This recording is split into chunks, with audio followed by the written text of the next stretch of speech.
Праздник Ивана Купала – день, когда воды рек и святых источников обладают способностью очищать не только тело, но и душу. Этому дню приписывают особую магическую силу, способную дать человеку счастье, удачу и здоровье. На пляже озера Горячка были все три символа этого праздника – вода, огонь и травы. Почувствовать, что такое купальское волшебство, пришли несколько сотен мелитопольцев разных возрастов.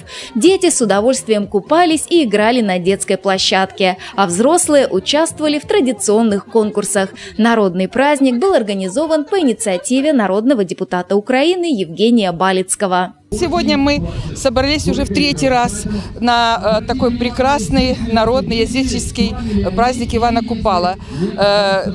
Традиционно очень много людей приезжает, и сегодня тоже очень много мелитопольцев сегодня собрались возле озера. Вы видите, что сейчас детвора увлечена героем праздника, это наш морской царь. Праздник удался, людям это нравится, детвора радуется не только теплой, чистой воде, но и тем мероприятиям, которые сегодня проводятся. Будет еще, вечер будет продолжаться, будет еще костер.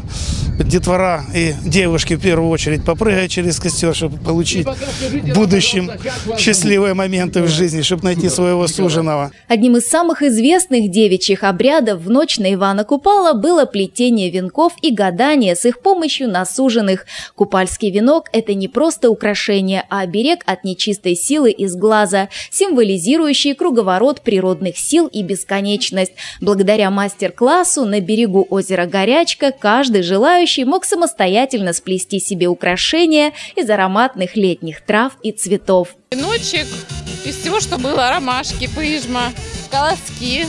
Будем пускать в воду, загадывать желания.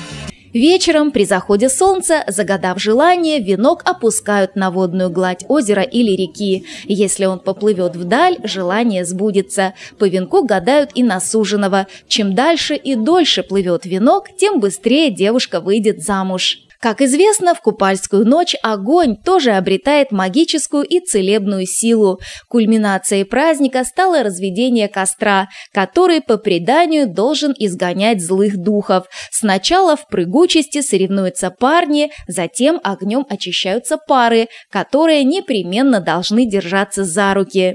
Я знаю, что если влюбленные перепрыгнут через костер и у них руки не расцепятся, тогда они будут счастливы, и у них будет очень крепкая семья.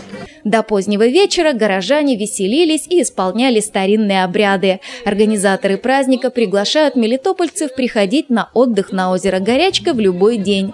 Здесь есть детская площадка, оборудованный пляж с теневыми навесами, ежедневно проводятся тренировки по пляжному волейболу.